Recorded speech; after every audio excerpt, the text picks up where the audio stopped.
Bueno, entonces muchísimas gracias. Vamos entonces en este momento a comunicar la experiencia de yardiasis. Primero que todo quiero, digamos, hacer énfasis en la riqueza de tener un grupo multidisciplinario. Entonces, en este grupo tenemos, voy a hablar digamos, de las áreas. Entonces, tenemos bacteriología, inmunoquímica, biología molecular, es máster en especialidad en salud pública desde el punto de vista de asesoría jurídica y gestor de transferencia e innovación. Entonces, con esas disciplinas y con el aporte de cada uno, realmente creo que hemos logrado avanzar bastante para tratar de resolver inicialmente el problema de yardiasis. Todo el mundo puede decir, pero ¿cuál es el problema? Si eso al mirar al microscopio eso se ve rapidito y precioso, ese quistecito que parece un granito de café. Sí, claro, tienen toda la razón, pero resulta que el parásito es muy inteligente y el parásito nadie hasta ahora es que con todo esto de que hemos hecho en el instituto, las personas han empezado a entender que el parásito hace excreción intermitente en la materia fecal. ¿Eso qué quiere decir? Que puede llevar 1, 2 y 3 muestras y resulta que ninguno de esos 3 días el parásito salió, entonces por lo tanto la persona y especialmente los niños no tienen el parásito, pero sí tienen el parásito. Esta tecnología resuelve ese primer problema que es fundamental para un tratamiento oportuno en el momento. Adicionalmente, la tecnología va a colaborar para resolver todos los problemas que se tienen a través del diagnóstico clínico, obviamente del diagnóstico parasitológico y nos hemos centrado ya pues a hacer la detección del parásito como tal de una forma indirecta a través de buscarlo con, con anticuerpos policlonales que en este caso yo sé que los monoclonales son muy útiles, pero tengo mi diferencia con respecto a que los policlonales en el caso de las parasitosis son más útiles que los monoclonales. Y hablo de los parásitos, que los parásitos son muy fregados y tienen mucha variación antigénica. Entonces, para ello, la tecnología desarrolló inicialmente antígenos recombinantes que son especie específico, que van unos a través, se pueden ubicar en el disco ventral, que son los que van a iniciar la patología en el humano. También se tiene el otro que va en la parte estructural del parásito como tal, y el otro antígeno es el que se puede darle mucho más especificidad porque está relacionado con su metabolismo, especialmente cuando cambia de trofosodito a quiste. Estos antígenos recombinantes, que son especie específico, no solamente los quedamos ahí, sino que se pusieron en un constructo y sobre ese constructo es lo que se enfrentaron los otros anticuerpos policlonales. Dentro de los anticuerpos policlonales nosotros incursionamos con los clásicos que son los de IgG, pero también desarrollamos los IgG, que son los que se desarrollan en aves, para evitar toda reacción cruzada que tenemos los mamíferos, y pues obviamente nosotros humanos somos mamíferos, y elimina toda reacción cruzada del tipo de estimular el complemento, de hacer reacción con el factor reumatoideo, de estar también con la proteína A de las bacterias y la proteína G también de las otras bacterias, y desde ese punto de vista hemos obtenido unas sensibilidades del 100% y unas especificidades del 100% también. Nosotros no solamente nos hemos, bueno, con esta tecnología se realizó una solicitud vía PCT y a la Superintendencia de Industria y Comercio para si lo que allí inicialmente ya les comenté es patentable, y tenemos que ser llamados en el primer semestre del año entrante para pues que diga la Superintendencia de Industria y Comercio. Pues humildemente creo que podemos tener éxito, pero esperemos a ver qué pasa, pero yo creo que sí. Sin embargo, nosotros no nos quedamos ahí porque realmente hay que salir, y estoy de acuerdo con la doctora Patricia, nosotros también estamos ya en el instituto y especialmente ahí en parasitología con el desarrollo de las pruebas POCT, pues por las siglas en inglés, que son de su aplicación en el punto de atención del paciente, que llegue a las comunidades. Nosotros, el equipo, estamos convencidos que sí, muy interesante, toda la biología molecular, todo eso que nosotros también la estamos usando, todas esas tecnologías que son muy importantes, sí, perfecto, pero yo necesito, y el Instituto Nacional de Salud necesita llegar a las comunidades más lejanas del país. ¿Por qué? Porque eso es equidad y todos necesitamos de la salud, especialmente los niños, que son los que nos van a suceder a nosotros el día de mañana. Entonces nosotros ya también, teniendo como toda esta experiencia aplicada en Yardia, ya la estamos transfiriendo a Cryptosporidium, que también es otro de los protozoos patógenos que causa enfermedad reica aguda, y a entamoeba histolítica. Todo esto también se diferencia de todo lo que está ahorita en el mercado, porque todo el mundo, sí, entamoeba histolítica y todos felices y dichosos, sacan sus artículos científicos, sus kits y todo, pero resulta que se les olvidó algo que es muy importante, y es que no la entamoeba histolítica hay no patógena y patógena, y a la que nos interesa a nosotros es la patógena. Entonces, también en este momento ya esta tecnología está en proceso para también entamoeba histolítica patógena.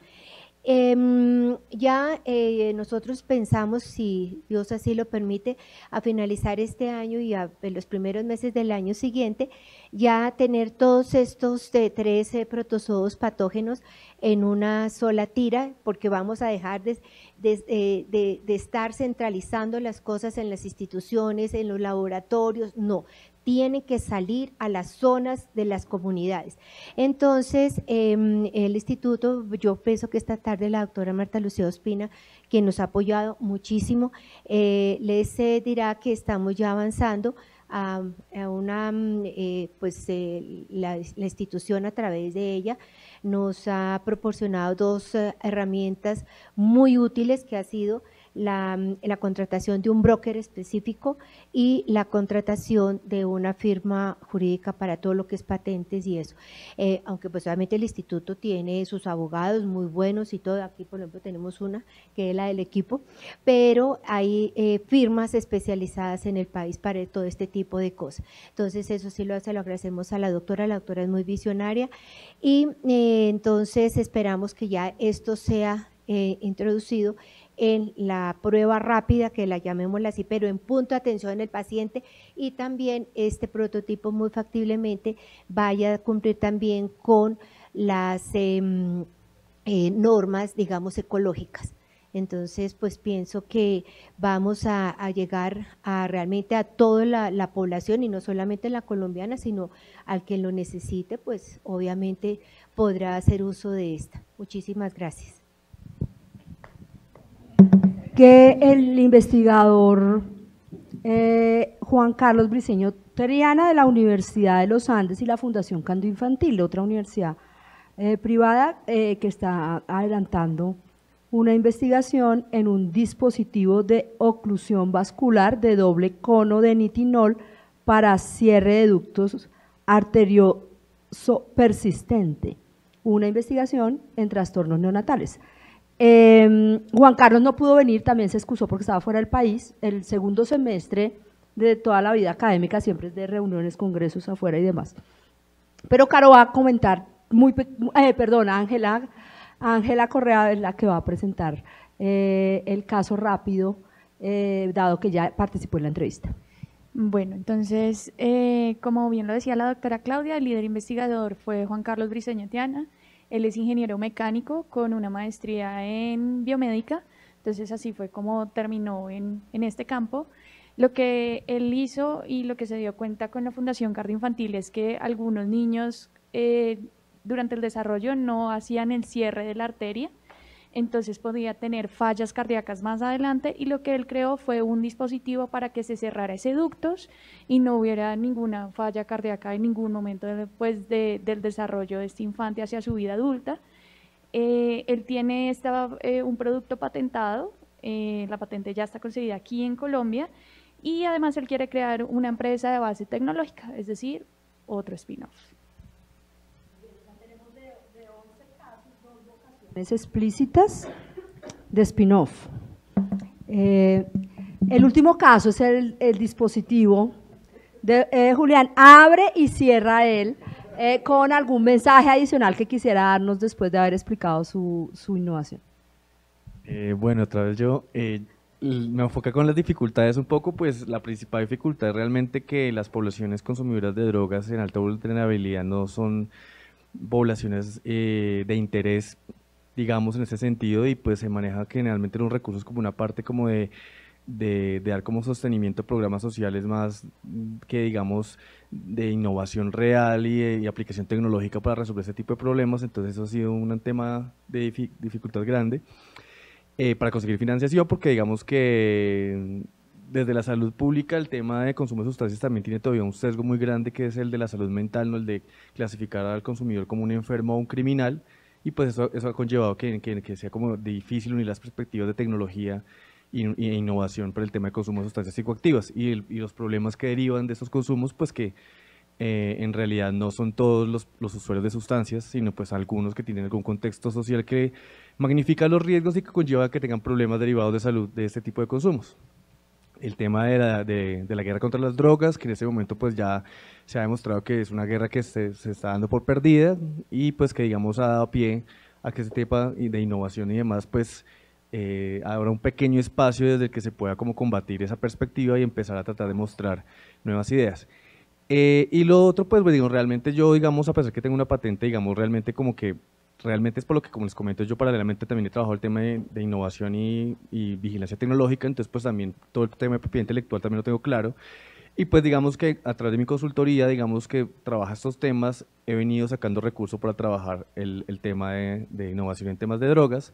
Y pues digamos que pues al reconocerme como un individuo, pues digamos que tiene que mostrar su trabajo y tiene que defenderlo y tiene que tratar de buscar también recursos, pues obviamente la patente fue más una forma de controlar la investigación, de evitar que precisamente pues en ese trasegar de estar exponiendo el tema y estar trabajando, pues simplemente pues como que todo mi trabajo de pronto se me saliera como de las manos y terminar, digamos, en los grupos de investigación. Tuve problema con organización, con una ONG donde empecé a trabajar en el tema. Ellos trataron de quedarse como con la idea y quedarse como con el dispositivo. Entonces eso realmente fue más como una intención de protegerme a mí mismo, porque pues claramente es una patente que no va a terminar en algo como económico. Si acaso de pronto alguna transferencia en el momento de que alguna organización grande o ONG grande que trabaje temas de interés público esté interesada digamos, implementar el dispositivo en algunas de sus herramientas o sus programas de atención a ese tipo de consumidores, pues ahí de pronto tendría como entonces algo muy particular. Y como les digo, es más el contexto en ese momento como del tema de cómo se observa el fenómeno de consumo de drogas, que conlleva que también no se intervenga de una manera novedosa, sino que siempre se le esté atacando como desde la parte de salud mental y de la parte policiva. Entonces, eso es como las principales dificultades que yo he tenido como en el trabajo. Sí, dale.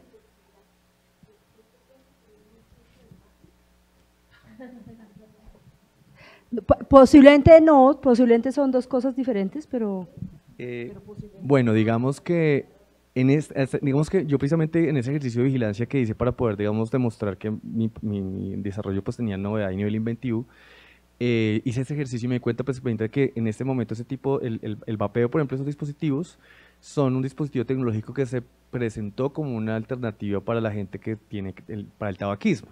Entonces el asunto es pues que obviamente son prototipos recientes que están empezando a generar otro tipo de cosas y demás, pero digamos que precisamente desde la perspectiva de la reducción de riesgo y daño están empezando a salir tecnologías.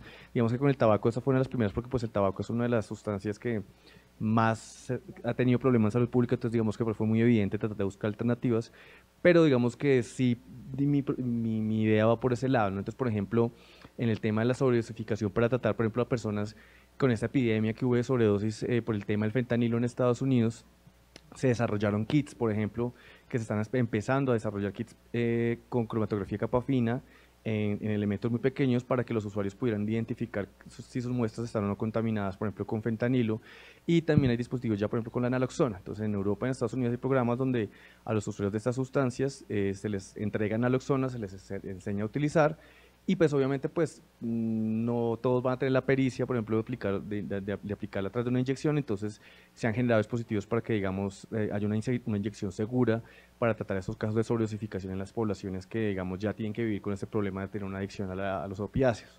Entonces, este tipo de tecnologías, digamos, con la mentalidad que está cambiando ahorita, o sea, se ha podido avanzar porque la guerra contra las drogas ya ha demostrado pues que no es efectiva y en ese sentido se han venido desarrollando. Entonces, por ejemplo, lo que yo realizo y este tipo de tecnologías, digamos, de alguna manera hay una zona gris porque no son dispositivos médicos. Lo mío es un dispositivo de reducción de riesgo y daño. Entonces, ahí también va a ser otra lucha como con el INVIMA, después de que me clasifiquen cómo será el dispositivo, ese tipo de cosas.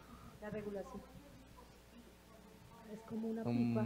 Tenemos una foto, ya te mandamos, tenemos una foto de la entrevista que le hicimos a Julián. Julián iba con nosotros a entrevistar a los demás y nosotros entrevistamos a Julián. La diferencia de la entrevista es que todos lo entrevistamos. Tenemos una foto del dispositivo, es como una pipa, ya la vamos a circular, pero me parece buenísimo el mensaje de las barreras regulatorias, porque muchas cosas no están, por ejemplo, lo de magistrales. El INVIMA no tiene el chip de los magistrales, no tiene el chip de las buenas prácticas clínicas en tropicales, no tiene el chip de dispositivos que no es un dispositivo médico, pero que es de reducción de daño. Entonces, esas cosas son barreras que casi en todas las entrevistas identificamos y es un paquete completo de, digamos, retos regulatorios. Aprovechemos hoy, está el director del INVIMA para hacer el networking también ahí de incidencia en los temas de regulación.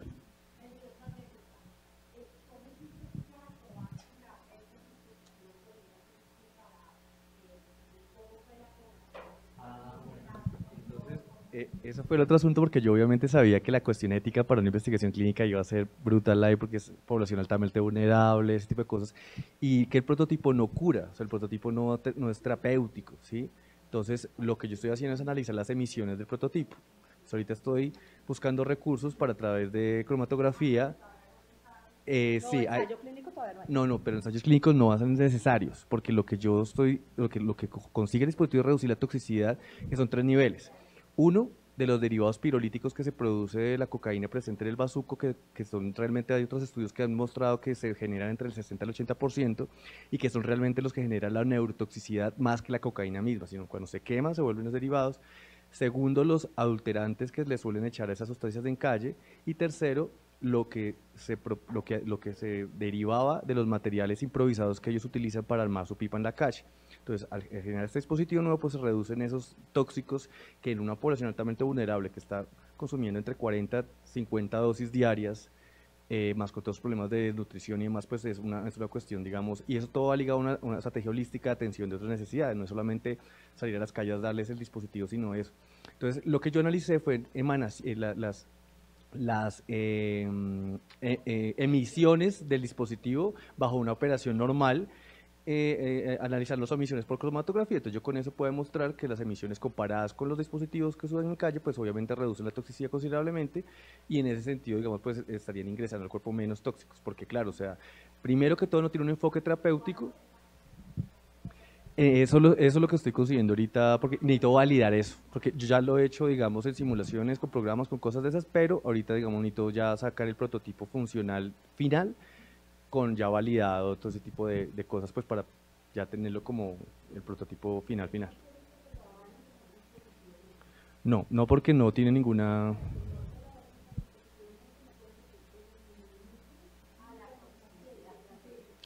Ah, bueno, reduce las emanaciones tóxicas, sí.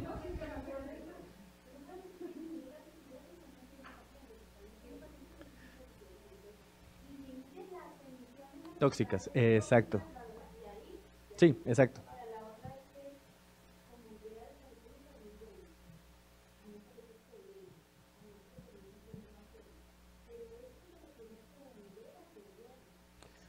Ese ha sido mi gran problema también, o sea, Eso es solo interés de política pública. exacto. Acá, digamos que esas investigaciones con población consumidora de Bazuco se lograron digamos, en la administración pasada, donde, digamos, hubo mucho interés político en tratar el fenómeno de drogas de una manera innovadora. Pero ahorita que hubo cambio de administración y otra vez se cerró el tema, pues obviamente ya no hay recursos, ya no hay voluntad política, y además que es un tema de salud sensible. Entonces, ahora, yo te digo, si tú le logras demostrar toxicidad, reducción de toxicidad, sí te lo compra el gobierno, con los ojos cerrados. Pero entonces ya empieza, o sea, si le vas a pegar, yo te digo que con los ojos cerrados el gobierno te lo compra, si tú logras demostrar reducción de toxicidad en pacientes y en habitante de calle, reducción de toxicidad, te lo compra con los ojos cerrados, porque los costos de esta problemática para la salud son muy altos. Tus objetivos son dos: reducir toxicidad, sí. Segundo, probarlo en el habitante de calle, tienes que probarlo. Y no huirle a que te lo aprueben como un dispositivo médico, por el contrario, pues, o sea, direccionarlo a ponerlo como un dispositivo médico. Es una sugerencia. Hay pidieron dos la palabra, allá Susana, y te va a dar la palabra a Susana y después sigue. Sí, yo estoy de acuerdo con lo que realmente nosotros debemos es competir con calidad, y dispositivos médicos tienen una normativa súper clara en el INVIMA. Los Andes lo cumplió, está en esas, pues ha avanzado mucho. El INVIMA, yo participo en algunas de las reuniones con el INVIMA, yo creo que Claudia también, y ellos están muy dispuestos a apoyar a los investigadores para que eso salga con toda la normativa. Además, yo sigo pensando que chévere que el gobierno te dé la plata, pero te la da una vez y compra el dispositivo una vez, dependiendo del gobierno de turno, ¿cierto? Entonces, de verdad que no hay que tenerle miedo a que una institución privada o público-privada, hay alianzas, hay APPs que están funcionando, en donde tú puedas llegar a asegurar que puedes producir el dispositivo en asocio con alguien a gran escala, que puedes ir más allá de las fronteras del distrito, que eso puede ser rentable para una empresa que trabaje por la salud pública. Yo creo que no hay que tenerle miedo a eso, porque de pronto eso asegura que más adelante otras generaciones lo van a usar, etcétera, ¿sí? Tú no te vas a volver millonario, por supuesto, esa es la idea, ¿cierto? Pero sí, el gobierno te lo va a comprar una vez y después ya no te lo va a volver a comprar. Sí, sí. Por ejemplo, claro, pero es lo mismo, ¿no?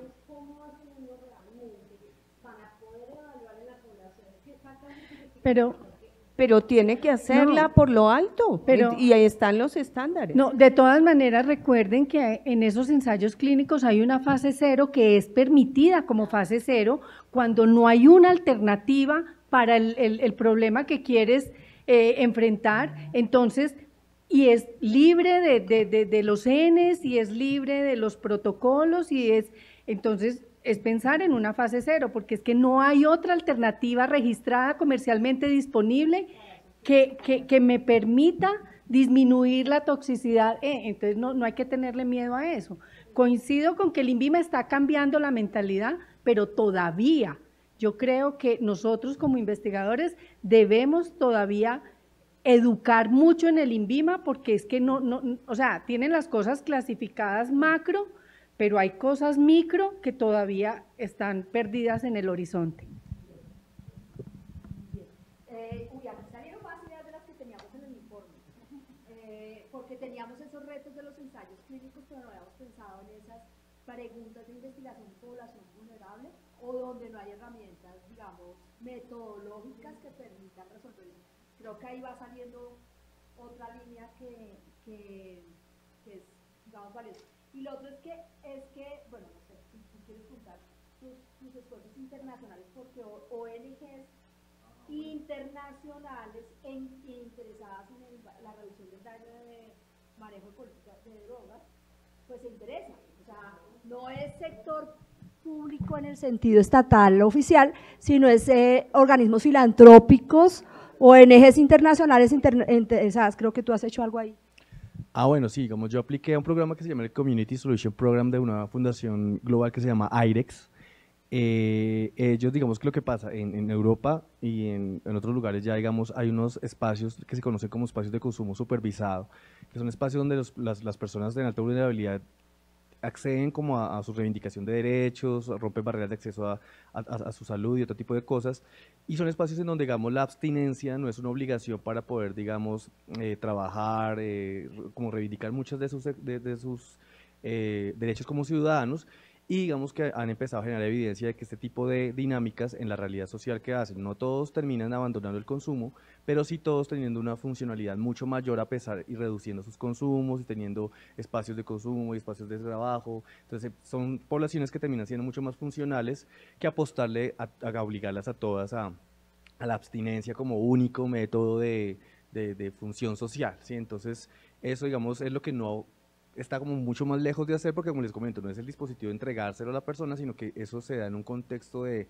ese tipo de espacios de consumo supervisado, y en ese sentido, pues digamos que yo desde acá generé como el primer espacio, digamos que yo lo denominé como Centro de Atención Holístico para el Abuso de Sustancias en población altamente vulnerable, y eso se presentó como proyecto, y a esta organización le pareció interesante, y pues digamos que nos dieron como un fellowship, que es como ir allá a Washington a trabajar un poco más el proyecto, a generar herramientas de financiación como digamos, de líder comunitario para generar ese tipo de estrategias. Y hace poco también presenté otro proyecto que es como la semillita o el germen, digamos, que tiene aspectos de salud pública muy locales, que es un servicio farmacéutico comunitario diferencial con el que buscamos romper barreras de acceso para todas estas poblaciones que tienen problemas de salud derivadas de sus consumos abusivos, como la habitante calle, como la población trans, todas estas personas que tienen inclusive hepatitis C, SIDA y demás, y digamos, este primer servicio comunitario farmacéutico diferencial lo que busca es empezar a romper barreras de acceso a medicamentos y a tratamientos de estas poblaciones altamente vulnerables, y a partir de ahí, como en Colombia somos tan bueno, canzones a veces pegados en el tema como de esos espacios de consumo supervisado, generalmente se empezaban a construir de manera ilegal, o sea, no tenían una reglamentación por parte de los gobiernos. Acá lo que yo pretendo con ese servicio comunitario diferencial es que después de ahí se pueda generar un espacio en donde ya no solamente se agreguen elementos de salud pública desde la farmacia comunitaria, sino ya desde la reducción del riesgo y del daño. Entonces, eso es, digamos, lo que he venido trabajando en la parte, digamos, para hacer integral todo el tratamiento. Bueno, muy bien, este es otro mundo, ¿no? Esto tiene elementos de mucha cosa. Vamos a hacer un pequeño cierre como de lecciones como adicionales al informe, porque todo lo que ustedes dijeron está en el informe final. Tati va a hacer algunas reflexiones y vamos a hacer un mini ejercicio que nos interesa mucho dejar el mapa en qué está cada proyecto, en qué momento de la innovación estamos. Sí, yo quería hacer publicidad de uno de los spin-offs de esta investigación, porque yo creo que aquí en la discusión al final creo que hay varios elementos de las otras cosas que estamos haciendo. Una es, por ejemplo, el link con la regulación, y hay mucho acá de el INVIMA y el rol protagónico que el INVIMA puede jugar en cómo acompañar a los investigadores, etcétera. El otro puede ser esta intersectorialidad que un poco el proyecto de Julián, pero muchos otros muestran, y es como el contacto entre el sector salud, el sector de ciencia y tecnología e innovación y otros sectores, ¿cierto? Pero hay uno en particular que ya estamos profundizando, y este es el spin-off al que le voy a hacer publicidad, entre otras porque tal vez los moleste a algunos de ustedes para todavía otra entrevista. Y es que hicimos un spin-off en los Andes, y este es un proyecto que está en este momento coordinado por mí en la Universidad de los Andes, junto con profesionales o profesores de la Escuela de Gobierno y del Departamento de Ciencia Política, y lo que estamos haciendo es un análisis tanto histórico como, digamos, a profundidad hoy de la política pública de acceso, de apoyo y financiación a la ciencia y tecnología en salud, y en particular, con énfasis particular en el Fondo de Investigación en Salud. Entonces, un poco la idea es poder describir la gobernanza de la investigación en salud desde el sector público, cómo ha funcionado, cuál ha sido su historia, sus ires y venires, su paso de los énfasis en financiación básica, de investigación básica, a tal vez entonces ya no la investigación básica, y sí, etcétera, etcétera, con, yo diría, como dos ejes principales. Uno, entender la coherencia que existe entre los objetivos de política pública y las estrategias y herramientas que se están usando, y ahí en realidad no hay una reflexión muy profunda por parte de quienes están liderando esta política en términos de esa coherencia, entonces un poco en el análisis de la coherencia y poder dar recomendaciones en ese sentido.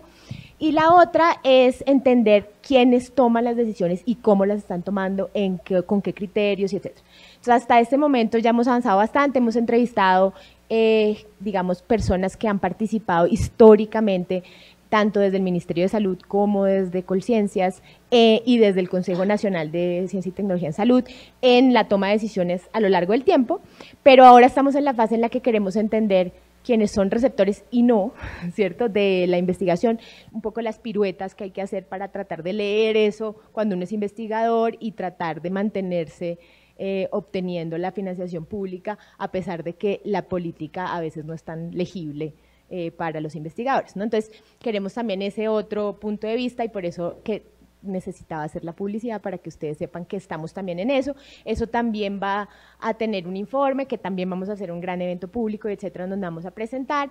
Colciencias quiere además utilizar nuestro informe como el primer paso para hacer los términos de referencia de una futura evaluación de impacto de la histórica política de innovación y tecnología en salud. Entonces, creo que puede ser otra buena oportunidad.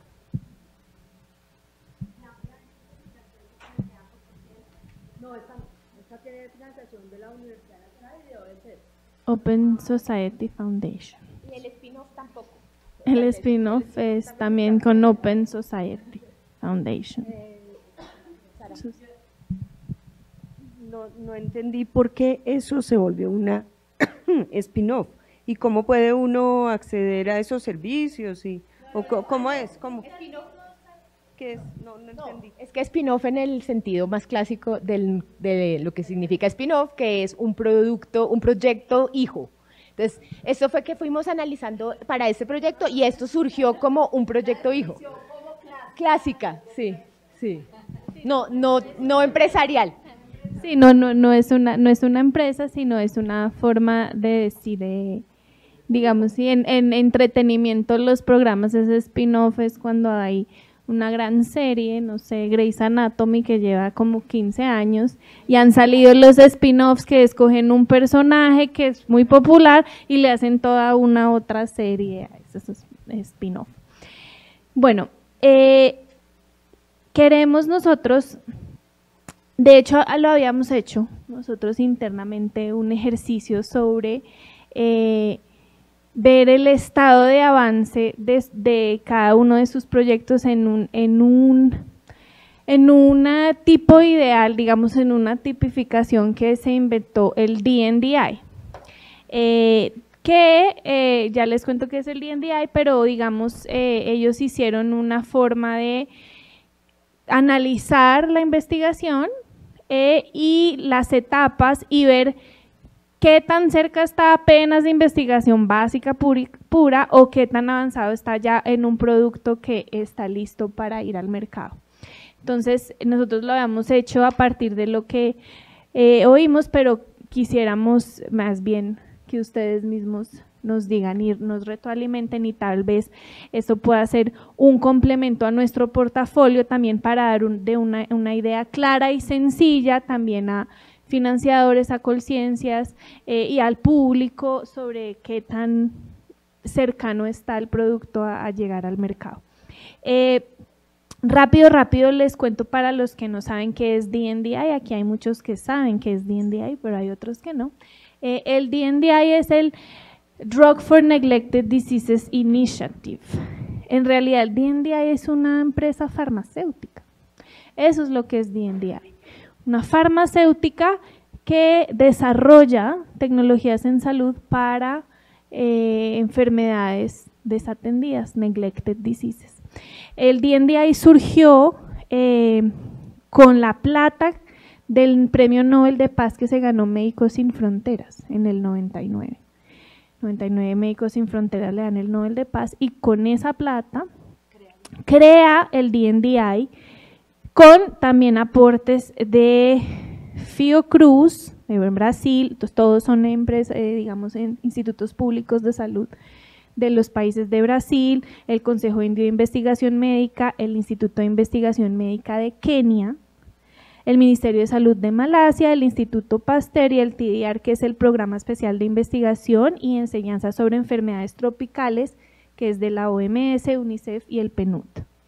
Entonces, la misión de ellos es, digamos, ya estaba diagnosticado desde el 99 como el sistema de innovación estaba fallando para producir las innovaciones que más afectan a los pobres del mundo, que además es la mayoría de la población del mundo, y ellos dijeron acá hay que hacer algo, digamos esto no va a salir del sector privado, tenemos que hacer una iniciativa mancomunada de traer soluciones. Se concentraron en Chagas, ellos investigan en Chagas, malaria, VIH pediátrico, enfermedades filarias, micetona y recientemente la hepatitis C, que no es una enfermedad desatendida, pero que tiene unos medicamentos costosísimos. Esto es reciente dentro de él. Ya digamos el DNDi ha puesto soluciones en el mercado, recientemente recibió aprobación de la EMA para el flexiniazole, que es un medicamento para la enfermedad del sueño.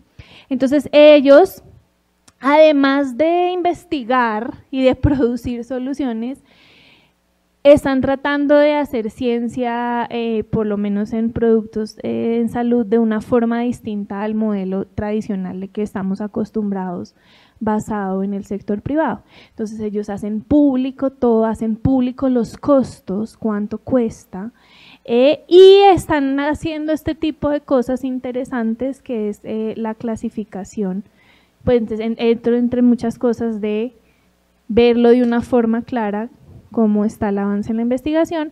Este cuadrito lo va a explicar Lisette, y lo que queremos es que en la hoja que les hemos dado,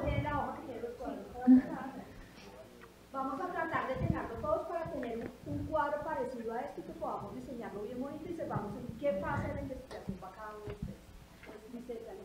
Ok, bueno, nosotros tenemos aquí como dos esquemas para categorizar en qué fase se encuentra cada investigación. De la socialización que hicimos ahorita, algunos mencionaban que estaban en fase clínica, otros que ya habían trascendido. Entonces, la idea es que nos vamos a concentrar específicamente en el caso que se está mencionando en el portafolio, ¿sí? Porque hay varios de ustedes que tienen varios proyectos. Entonces, como concretamente nuestro tema de estudio fue el caso que se menciona en el portafolio, ese es el que vamos a clasificar. Bueno, entonces, una de las hojitas que se les pasó tiene un esquema que es el TRL. Algunas de esas fases son muy similares en cuanto a definición, entonces nosotros también nos basamos, aparte del TRL, utilizamos un esquema que es el del DNDi, que es el que acabo de explicar Carolina. Entonces, ese es como un poquitico más sencillo de entender en cuanto a definición. La idea es que nosotros inicialmente cogimos este cuadrito, el cuadrito que tiene franjas blancas y azules, estaba totalmente lleno, y dentro de cada fase tratamos de identificar en qué etapa se encontraba su investigación, dependiendo pues de lo que nosotros la lectura que nosotros le dimos a las entrevistas y a la información que recopilamos de sus investigaciones. Pero pues ustedes van a identificar en qué fase están dentro de esa clasificación. Entonces, la fase inicial del cuadrito nos habla de una investigación básica, dentro de la cual la fase inicial es una búsqueda, que es como una categorización, un estado del arte general del tema de investigación. Digamos que esta es la fase más básica de la investigación. Luego seguiría una búsqueda de componentes, que ya es una investigación más aplicada, o sea, identificado el problema de investigación, centrar toda la investigación y pues orientada a resolver ese problema identificado. Y la tercera fase de investigación ya corresponde a liderar esfuerzos de optimización, que es como ese impulso que le falta a la investigación para pasar a etapas ya de ensayos clínicos, bueno, de la fase preclínica, fase 1, etc. Entonces, si su investigación se encuentra en alguna de esas 3 etapas, pues la idea es que la categoricen ahí. Si no, pues ya siguen las otras. ¿No? La describan. Ah, bueno, sí. Describan en qué fase, si por ejemplo tú estás en lo de la investigación básica, en la búsqueda de X componentes para cáncer, o sea, decir específicamente la búsqueda que está. Listo, entonces ya la siguiente fase sería la translacional, pues así la categoriza el DNDA, dentro de la cual está la fase preclínica, fase 1 y fase 2. También ahí ustedes determinarán si han logrado avanzar hasta ese punto de investigación o si se han quedado más atrás.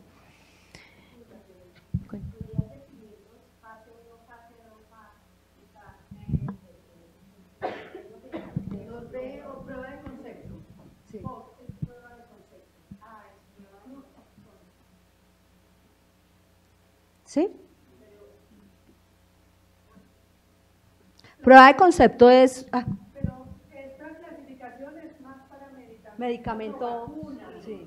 No para dispositivos ni para las trampas, no, para diagnóstico no, porque ya en diagnóstico las clasificaciones son validación en laboratorio, validación en condiciones de campo y ya registro, comercialización. Entonces, Sin embargo, en pruebas diagnósticas sí hay un componente fuerte de fase clínica. Entonces toca describirlo. Lo que queremos es tener una cita, no aplica. Donde no aplica, ustedes ponen no aplica. Donde no aplicaría, no aplica, ¿sí? Pero, porque reactivos de diagnóstico, por ejemplo, son parte de las tecnologías a las que en todo caso se les piden pruebas clínicas. Sí, algunas sí. Con validaciones en campo, pero no como tal para pruebas en humanos como tal, sí, clínicas. En muestras clínicas. Y es el caso nuestro, y era una pregunta que yo tenía para el final. Yo la invitación que hacía, y bueno, no conozco la herramienta esta, tradicionalmente manejábamos el tema del TRL, y la invitación sería creo, para los que apliquen de pronto este de DNDA, que efectivamente para la mayoría de aquí de pronto les da. Sin embargo, el lenguaje que se está manejando en el ecosistema de innovación aquí en Colombia y en la región es TRL. Y la invitación sería a detallar muy bien y como dices, hay una línea gris en decir me voy al 4 o ya me voy al tema 5 que es desarrollo tecnológico. Ya es donde yo tengo que como grupo de investigación decir hasta dónde he llegado. A pesar de que yo puedo estar en 4 y adicionalmente puedo estar simultáneamente en 5. Pero el ejercicio justamente es que el TRL es el que utiliza incluso conciencias para las convocatorias y para esas cosas. En realidad, lo que nosotros queremos acá es sacudirnos, está bien hacerlo que queremos tenerlo para efectos de convocatorias y cosas de esas, pero sacudirnos un poquito de eso y tratar de mapearlo acá porque es el que nos permite mirar con enfoque de llegada a mercado en el sentido de financiación de posibles organismos internacionales con enfoque de prioridades en salud pública. Sobre todo porque el DNDA, que también trabaja en y fue de las primeras con las que trabajó, de todas maneras DNDA está haciendo unos grandísimos esfuerzos con asociaciones, con la industria, con la Big Pharma, precisamente para servir de puente para que todas estas iniciativas que se están haciendo en cada uno de los países realmente sean tomadas por la Big Pharma. Entonces, pues por lo menos en DNDA hay una esperancita, ya que en Colombia pues…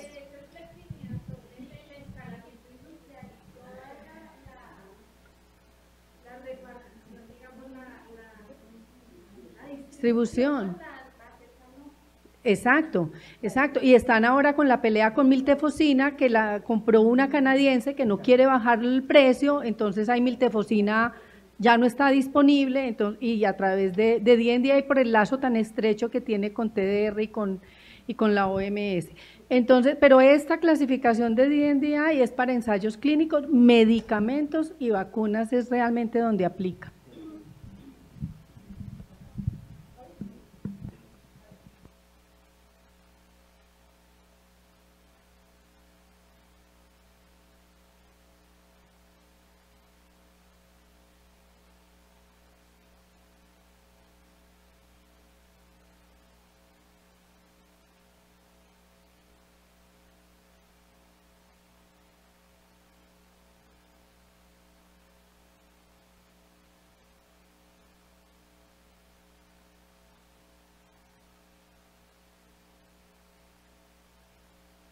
Perdón, pongamos una X donde está y en la parte de atrás describimos, porque no alcanza en el cuadrito, en la parte de atrás describimos cuando corresponda, y si no en el TRL, igual entregamos TRL. Si quieren, démonos 5 minutos para llenar esto, nosotros lo recogemos porque lo que queremos es validarlo, a ver si podemos hacer algún tipo de dibujito similar.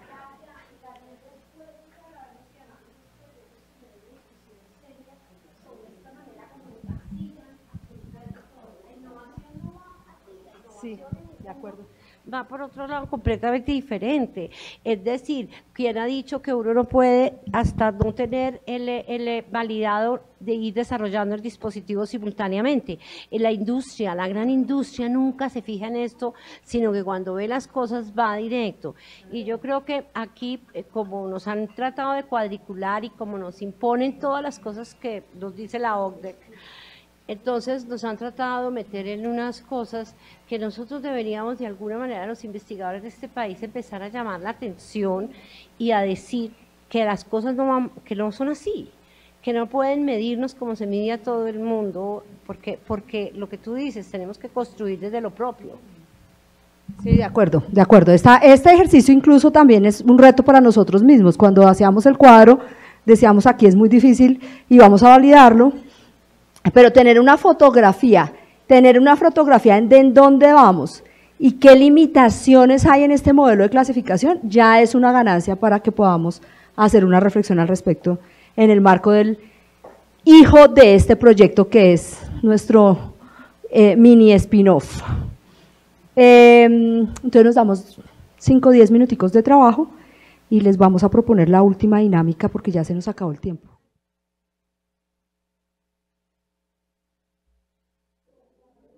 Bueno, como les comenté anteriormente, llevo en los últimos 12 años trabajando en el tema de desarrollo de medicamentos y en este tema entonces hemos ya avanzado en varias iniciativas, varias de ellas con patentes, y nuestra innovación está orientada al desarrollo de medicamentos para el tratamiento de la leishmaniasis de una manera tópica u oral.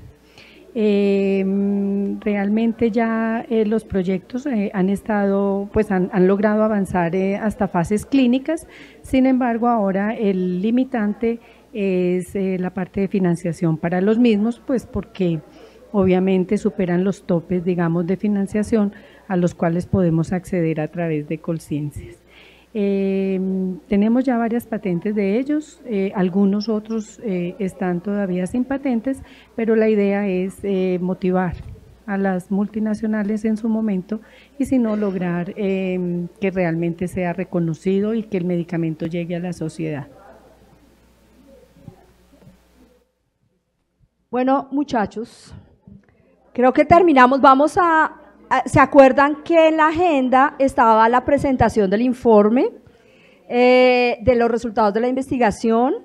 Pues les voy a decir que les vamos a entregar el informe impreso en este momento. No voy a hacer la presentación porque igual yo voy a hacer esa presentación en la tarde, entonces no lo repito, no tiene sentido, sobre todo por el tiempo, privilegiamos la interacción con ustedes, pero quisiera comentarles el esquema en el que vamos a presentar el informe. Como les decía, vamos a presentar algunos de los hallazgos derivados de las entrevistas, pero nos interesa hacer recomendaciones de política pública. Entonces miren el informe, por favor, se van a dar cuenta que hay algunas recomendaciones que se derivan del trabajo de las entrevistas, pero hay otras que el centro de pensamiento está haciendo de manera autónoma. En el documento se diferencian los dos paquetes de recomendaciones para que se entienda, digamos, que nosotros, el centro de pensamiento, responde por las propuestas autónomas derivadas de nuestra lectura de los documentos globales. Eso por un lado. Por el otro, después de que se termine de presentar el informe en el día de hoy en la tarde, vamos a presentar 3 videos muy cortos.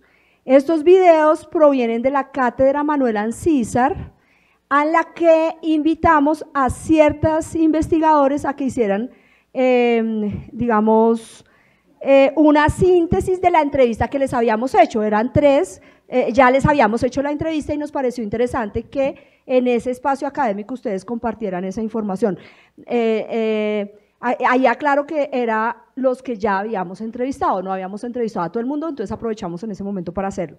Era el profesor Iván Darío Restrepo,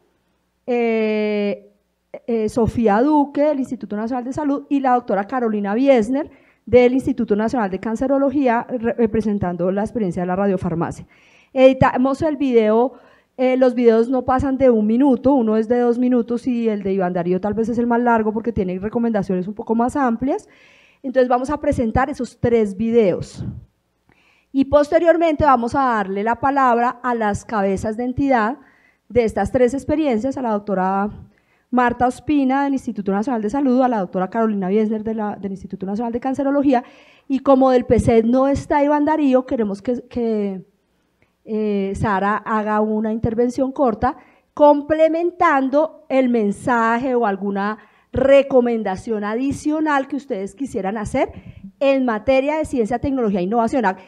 Traten de utilizar esos 2 minutos en mensajes diferentes a los que yo haya dado en el informe y diferentes a los que ya en el video haya presentado cada uno de ustedes. Yo les mando ya el video a los chats para que los tengan y los vean.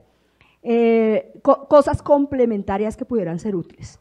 Entonces yo solo quiero para recordarles hoy que salieron por lo menos 3 cosas, 4 cosas que salieron hoy por fuera del informe. Entonces la primera creo que es claro que los modelos, hay una especie de encasillamiento en la forma como se hacen las convocatorias, se mide la investigación o se clasifica el avance de las innovaciones. Ese encasillamiento significa que estamos exportando modelos sin adaptarlos a la realidad de la investigación local y que deberían pues, reconocer otras formas, otras rutas. La segunda tiene que ver con que esta que emergió acá, de la adaptación o la creación de otras normas y estándares de investigación clínica cuando estamos hablando de población vulnerable o en condiciones muy vulnerables, porque lo que tenemos no aplica en estos casos. La siguiente tiene que ver con la oportunidad de hacer colaboración en síntesis de péptidos. Creo que eso emerge de nuestra investigación, pero acá ya nos dimos cuenta que existe una oportunidad de colaboración que tendríamos que mover. El siguiente es, no emergió en esta discusión, pero ayer cuando tuvimos una reunión con el doctor Juan Manuel Anaya de la Misión de Sabios,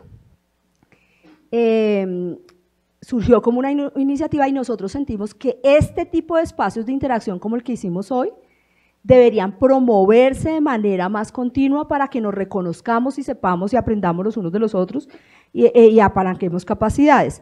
Y en ese sentido sería deseable que esas nuevas interacciones, vamos a ver si nosotros podemos hacerlas o sugerir que Colciencia la haga o el Ministerio u otros, sería deseable hacer un inventario de la infraestructura y de las capacidades que hay en las instituciones y en los grupos de investigación, de manera que nos…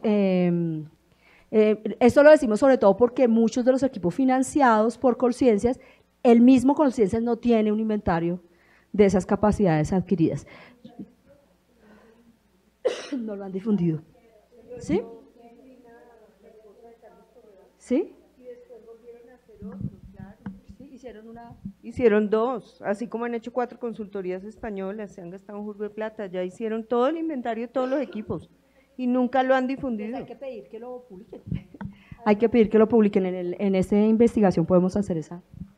Solo una anotación para lo que se vaya de pronto a hablar, y es que es diferente uno tener un modelo de cooperación y de innovación cooperativa y ciencia abierta en un país que le dedica, por ejemplo, el 6% del PIB, ¿cierto?, como Israel, o el 4.1% como Estados Unidos, a un país que le dedica el 0.18%. Entonces es importante tener eso en cuenta, ¿no? Cuando vayamos a promover la innovación cooperativa, todos nos sentamos, hacemos catarsis, decimos qué queremos hacer y luego vamos y le pedimos la plata al mono de la pila porque Colciencias no la da y el ministerio tampoco y el gobierno tampoco. Pues lo digo porque es que nos ha tocado vivir eso, Sara, Patricia, todos son conscientes. Claudia, yo quisiera opinar, de abogada del diablo un poquito con respecto a ese tema. Nosotros en el área de los radiofármacos hemos visto un modelo de investigación y desarrollo muy rápido que se hace en Alemania, y yo creo que eso es lo que con Javi nos ha impulsado como a trabajar un poquito en eso, y es que, no sé quién de los que está acá lo dijo hace un rato, pero dijo algo muy cierto, y es que nosotros somos, ¿por qué no nos dan más plata? Porque llegamos hasta un grado de investigación y eso desde la práctica del retorno económico no se ve. Y cuando no hay retorno económico, pues un país como el nuestro, por eso digo estoy siendo abogada del diablo, un país como el nuestro donde no ve el retorno económico de su inversión en investigación, pues tarde o temprano tenemos unas necesidades como niños con hambre, niños con desnutrición, termina desplazando un poco los recursos.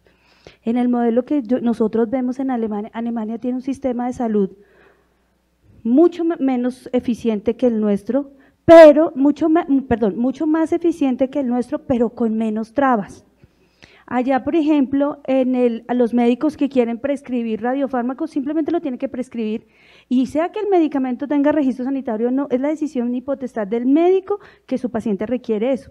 Entonces, tenemos un montón de trabas regulatorias y yo creo que es ahí donde hay que pegarle, que no nos dejan hacer el salto a volver a hacer esa inversión que el gobierno ha hecho en nosotros, un retorno económico, porque decir nosotros es que no me dan más plata y no me dan más plata y no me dan más plata, el gobierno me va a decir sí, ¿y la que te he dado en qué? O sea, llegaste hasta ahí y entonces yo pienso que plantear un poco que después de que ellos llegan al prototipo, tienen en su infraestructura, porque esta investigación se hace en los hospitales como la hacemos nosotros, una vez llegan al prototipo, pasan al ensayo clínico, pero nosotros a veces nos da miedo pasar al ensayo clínico, porque nosotros tenemos muchos hospitales con muy buenas prácticas clínicas donde pudiéramos hacer ensayos clínicos.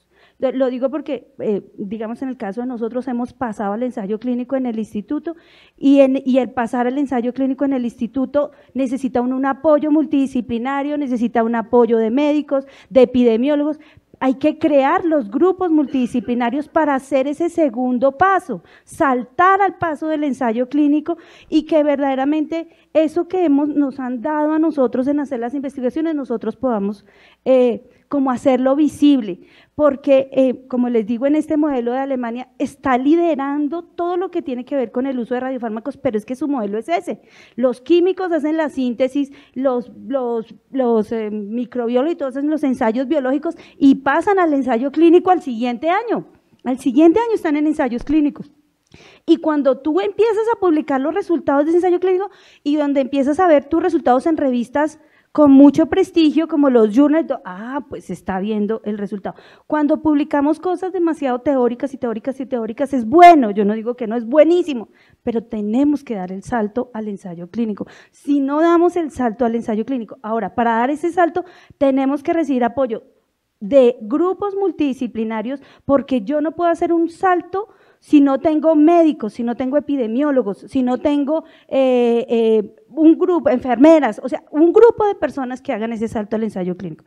Por eso dije, quiero hacerme un poco de abogada del diablo, porque es que también tenemos que poner un poco la mirada en cómo nos ven desde allá y por qué me están mirando así. Me están mirando así porque es que yo pido plata, pero en algún momento tenemos que dar ese salto al ensayo clínico.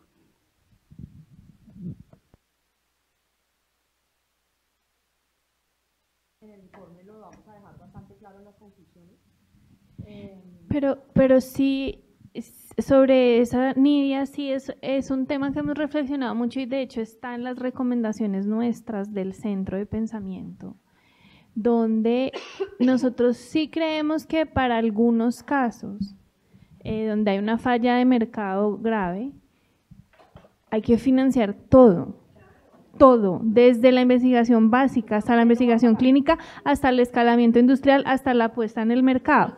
Si no, es como la ruta al sol. Dimos un monto de plata, ahí tenemos media carretera. ¿De qué nos sirve media carretera en medio del Magdalena? Es lo mismo, o sea, creemos que para poder sacarle el fruto a los recursos públicos que ya se han invertido, se necesita seguir financiando más desde lo público. Allá, chicas, ustedes que están, que se hablan. No, es que eso es cierto, pero es que mire, yo no sé realmente si es que la gente, por ejemplo, que está en el Ministerio de Salud no se toma 5 minutos para pensar, pero por ejemplo invierten 12.000 millones de dólares en medicamento glucantime para la leishmaniasis y tienen una oportunidad con un medicamento que no le va a costar al paciente 400, 800.000 pesos el tratamiento, sino que le va a costar 45.000, y no piensan en todo lo que se van a ahorrar en el sistema de salud para que puedan invertir en los accidentes automovilísticos, eso no lo piensan, y realmente nosotros no tenemos voz para el ministerio ni para los tomadores de decisiones. Además somos una comunidad muy cobarde, ¿cierto? Somos muy cobardes porque tampoco exigimos. Yo lo digo, Colombia ha invertido mucho en mí. O sea, han sido 35 años recibiendo financiación con recursos públicos. Mi formación fue en universidades públicas, becada por Colciencias, etcétera, etcétera, ¿sí? Pero llegó un momento en donde, bueno, yo lo que más quiero es devolverle a la comunidad todo lo que yo he trabajado, ¿sí? Pero deberíamos empezar por las instituciones del gobierno para que se apropien de estos desarrollos, la prueba de la tuberculosis, el dispositivo para las sustancias psicoactivas, la parte de los péptidos radiomarcados, o sea, es todo esto, pero ellos no miran porque están pensando en sacar unos modelos de atención en salud perfectos, con unas gráficas divinas, que ojalá yo tuviera ese diseñador gráfico trabajando conmigo, y unos RIAs y unos no sé qué, y yo digo, pero Dios mío bendito, ¿dónde está realmente? RIAs mías, Maite.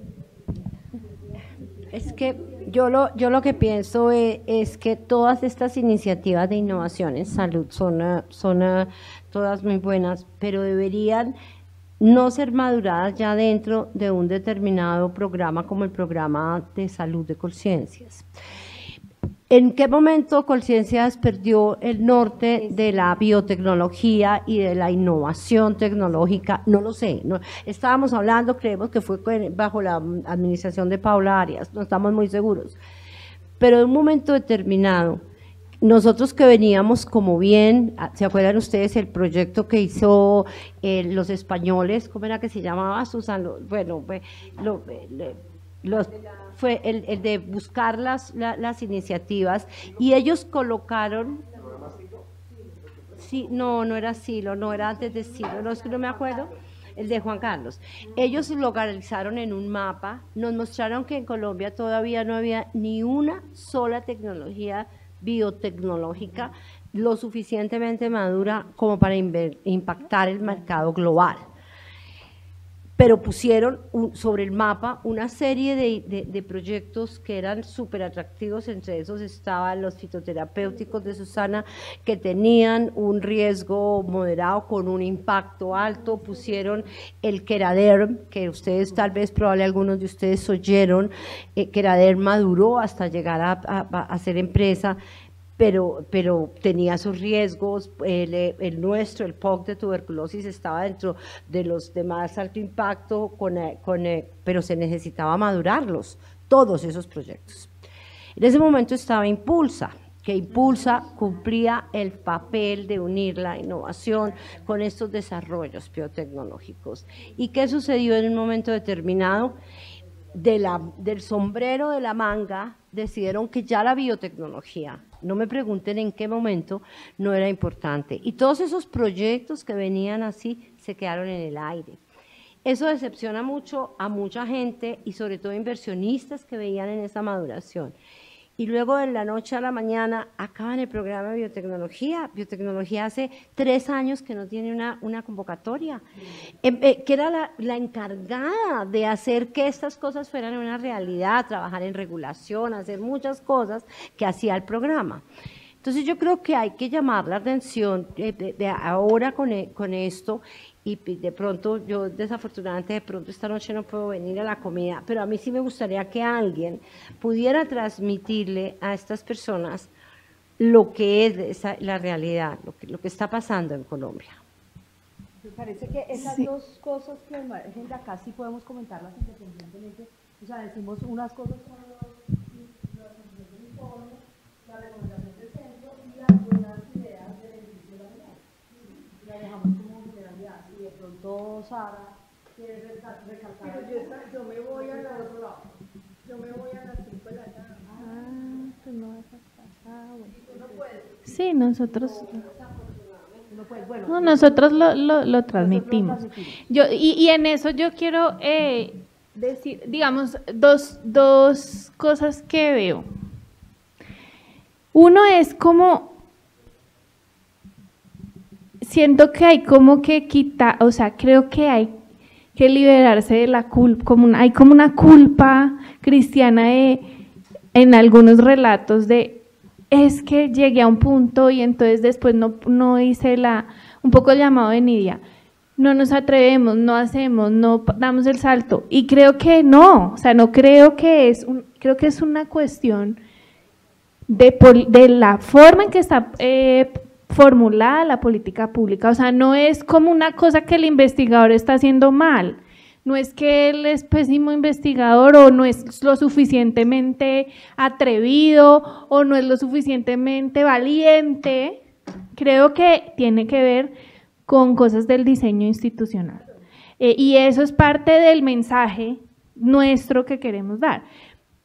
La segunda cosa que les queremos decir, más a ustedes que a la gente del gobierno, es que lo que nosotros sabemos hacer, lo que el Centro de Pensamiento sabe hacer en parte es el diálogo para incidir en política pública. O sea, esto tú decías, a veces no hablamos duro, a veces somos cobardes. Nosotros estamos acá en parte para eso y queríamos como cerrar diciendo, aquí estamos, úsenos, parte de lo que queremos hacer es una comunidad de científicos que son los más destacados del país, usándonos a nosotros de forma de poder incidir la política pública, de forma que esa política pública lo que haga es facilitarles la vida y no hacerlo sentir culpable, como que es que yo no llegué y no hice y como así, porque no me lancé y cómo no conseguí la plata y cómo es que una empresa no he logrado que me ponga atención. No. Retomando lo de Susana, muy cortico, retomando lo de Susana, yo no creo que nos dé miedo emprender.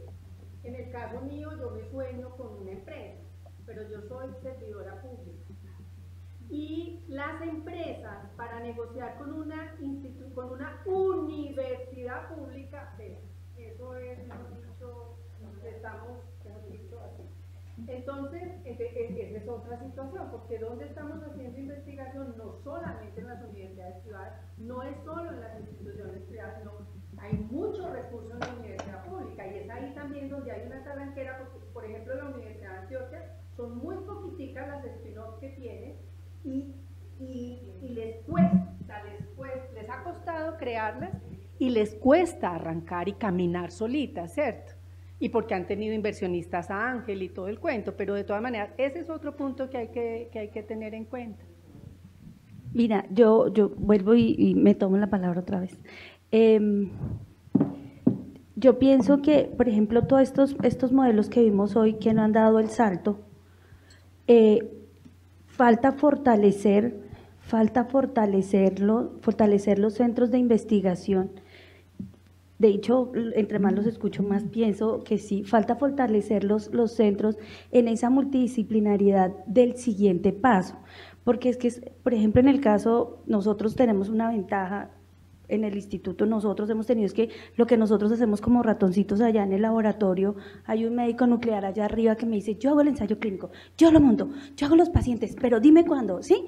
Y tenemos eso es una ventaja que hemos tenido nosotros, y de hecho nos atrasamos 6 meses en el desarrollo y tenemos a los médicos nucleares ahí, ¿y qué pasó? ¿Y ya lo hiciste? ¿Y cuándo puedo hacer mi primer paciente? Entonces yo a veces, ahora escuchándolos, pienso que ese salto de ese paso que de pronto nos falta a muchos, y que digo yo que es el devolver, es fortalecer estos centros en ese segundo paso, o sea, los recursos ya no solamente tienen que ir a la básica, a las ciencias básicas, sino los recursos tienen que ir a fortalecerlos como centros de investigación que puedan dar ese segundo paso a la clínica, a la prueba diagnóstica, al que sea, pero es fortalecerlos en eso, porque te digo, necesitas médicos, necesitas epidemiólogos, necesitas una cantidad de gente que ellas en este momento pues no lo tienen y por eso no dan ese segundo paso.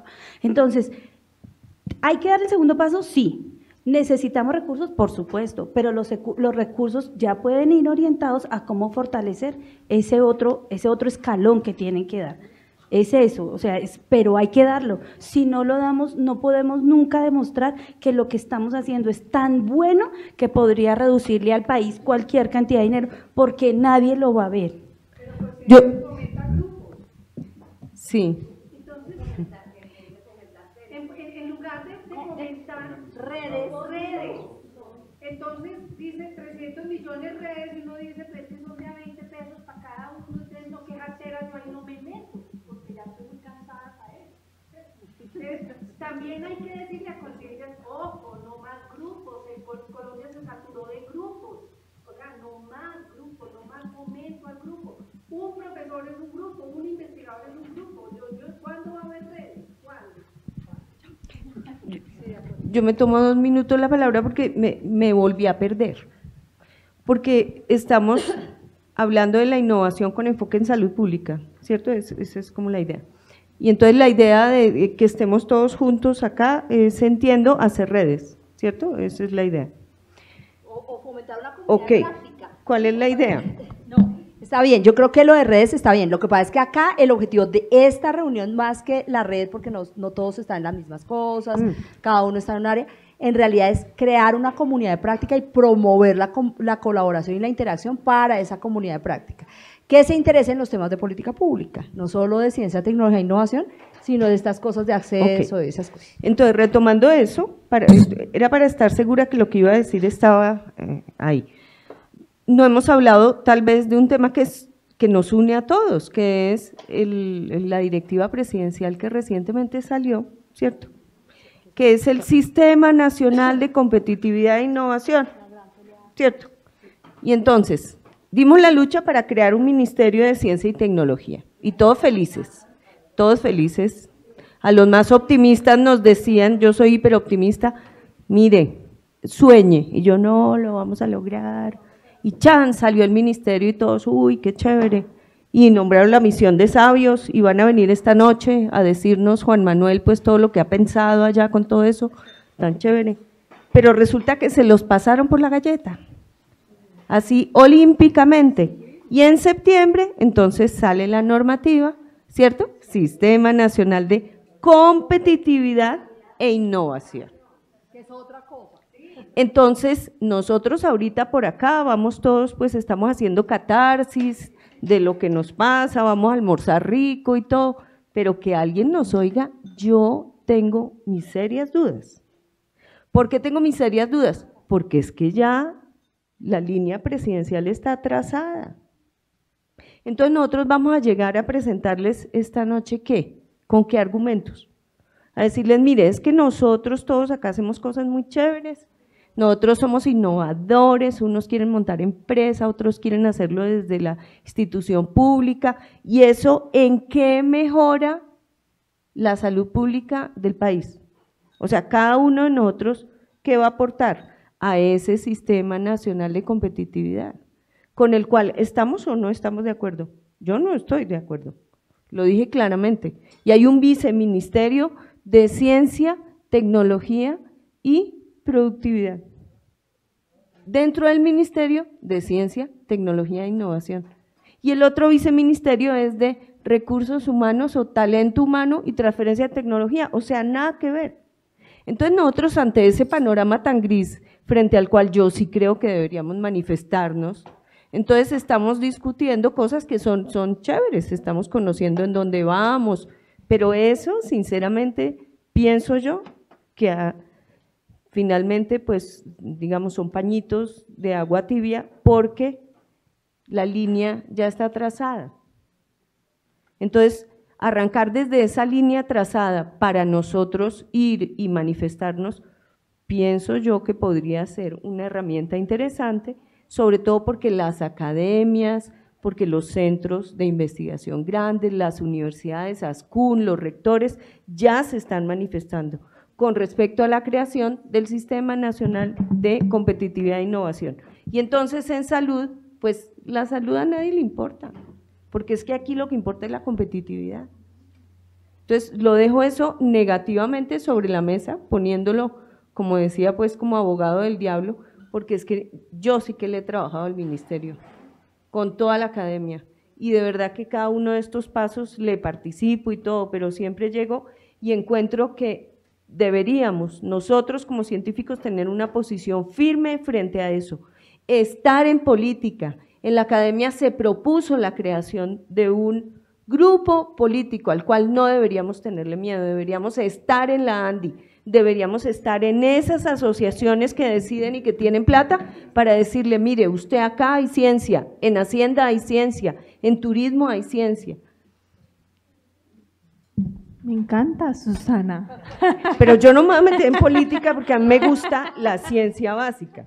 Pero te digo, digamos, nosotros, eso es lo que hacemos desde el centro de pensamiento y de verdad, repito, nos ofrecemos a ser facilitadores en parte. Parte de lo que queríamos hacer con esto es hagamos un espacio deliberado donde los científicos tengan sus voces y las hacemos oír, porque digamos, pues parte de la experticia que nosotros hemos desarrollado es esa, la incidencia en políticas públicas. Entonces creo que ese espacio está a la orden y podemos de acá seguir, hacer un pequeño grupo, empezar con una carta, algo así, en ese sentido. Me parece muy bien. No, está muy bien. Creo que nuestra expectativa era menos beligerante, pero porque en este sentido lo que queremos es que entendamos que hay una comunidad que se puede seguir comunicando para hacer incidencia en estas decisiones que se están tomando. Me sumo a Susana, yo a veces soy optimista y cuando las cosas no salen después de que uno entrega un documento, hace toda la tarea, pues se dedica a la oposición y a hacer el control social. Esa es la tarea de la política pública también. Si la cosa sale bien, chévere, si no, control social, oposición, denuncia, seguimiento, es parte de la tarea de la política pública. Pero cuando tú dices hay que hacer manifestaciones de otra naturaleza, en el sentido de, digamos, más propositivas y puntuales frente a decisiones más concretas, pues abiertas estamos. Entre otras cosas porque creo que, no lo hemos hablado acá, pero lo mencionamos muy diplomáticamente, pero la verdad es que la movilización de los científicos y de los estudiantes universitarios fueron los que dieron origen a estos debates que estamos dando hoy. Y aunque hay una decisión de gobierno de crear el Ministerio de Ciencia y Tecnología y que es claramente derivado de esa decisión de gobierno, fue debido a una movilización de la comunidad académica y científica. No está aquí sentada la Academia de Ciencias Naturales y Exactas, que fue quien inicialmente, antes de iniciar este gobierno, entregó un documento de sugerencias de política pública para la creación del ministerio. Y fueron ellos los que hicieron la propuesta incluso de la misión de sabios. Lo que pasa es que, claro, después de que ya está con el sombrero de gobierno, pues pierde visibilidad la movilización que dio origen a eso. Eso me parece que es claro y yo no puedo sino celebrarlo, porque son pocos los científicos que están dispuestos a hacer esa incidencia. Y es pues maravilloso que haya esa disponibilidad. Sí, a mí me gustaría decir una cosa adicional y yo creo que además del ofrecimiento de Carolina, que yo sí creo que, pues porque yo también entiendo que los científicos no se pueden poner a hacer incidencia política, pues porque están haciendo la ciencia, ¿cierto? Entonces pues no pueden salir a hacer incidencia política. Exacto, entonces pues en parte se trata de eso, de crear las redes para poder hacer eso de formas más articuladas y que no sean tanto esfuerzo para quienes no tienen tiempo para hacer eso. Pero lo otro que yo iba a decir es, cuando uno dice la línea está trazada, como dice Susana, o sea, si hay algo que pasa en política pública, y lo estamos viendo en esa investigación, es que la línea está trazada por un año, porque es dinámico. La cosa es dinámica y es como una correlación de fuerzas. Y no es tan fácil trazar la línea porque nomás con esto ya están teniendo una resistencia que eso va haciendo fricción y hay solo un poco que tú puedes, exacto, y va quitando espacio y eso se va volviendo como complejo y ahí entonces hay generalmente un desvío. Entonces, hay que también jugar con eso y yo creo que de eso se trata también esta reunión, no solo de conocernos y saber qué está haciendo cada cual y en qué etapa está, sino, por ejemplo, de hacer muy visible que estamos haciendo esta ciencia aquí y que nadie del común, o sea, el ciudadano del común colombiano cree que acá no hay ciencia, que no ocurre. Y entonces cuando le dicen competitividad, dice, ay, sí, competitividad, hágale, pues, porque ¿qué? Si no hay ciencia, ¿no? Entonces, si no nos hacemos muy visibles en que ciencia es lo que hay, pues es difícil también jalonar como el movimiento. Entonces yo creo que yo también, como pueden ver, me emocioné. Como esto, pues eso es lo que nosotros sabemos hacer y que hay que hacer. Se me olvidó decir una cosa pequeña y es que la indignación que generó la expedición de ese decreto sin consulta de la misión de sabios es muy grande y los mismos sabios se manifestaron de una manera beligerante que uno no esperaría que lo hubieran hecho. O sea, yo pensé que se iban a quedar como, hicieron una carta diciendo es el colmo que nosotros, sin haber terminado nuestro documento y en plena discusión de esto haya salido este decreto que lejos está de reconocer el sistema de ciencia y tecnología y el trabajo de las redes de ciencia y tecnología que se está trabajando. Me parece que lo que a mí me preocupa, y yo sí creo que recogemos esto, Susana, tal vez no lo diremos esta tarde, porque es el cóctel de los amamos. No, pero yo sí lo anotaría como una tarea del Centro de Pensamiento y de otros centros de pensamiento de la Universidad Nacional para que le hagamos seguimiento y presión a ese decreto y su aplicación. Porque finalmente sería un tema de qué opina la comunidad académica más allá de las cartas de indignación sobre esa propuesta. Y digamos que lo asumimos como una tarea. Tal vez no lo llevaría esta tarde así de fuerte, porque me parece que también hay que dar el escenario a la visibilidad del trabajo que ustedes han hecho, pues la voz y la visibilidad de eso, pero lo asumiría yo como una agenda de los centros de pensamiento, que lo manejemos desde la universidad y lo tratemos de sumar a otras universidades públicas, privadas y públicas, porque siento que se quedó solo con el comunicado de los sabios y de la Asociación de Empleados de Conciencias y de la Academia Nacional de... Pero la academia está reuniendo a todas las Sí, está muy activa, sí. Sí, entonces movamos a la universidad.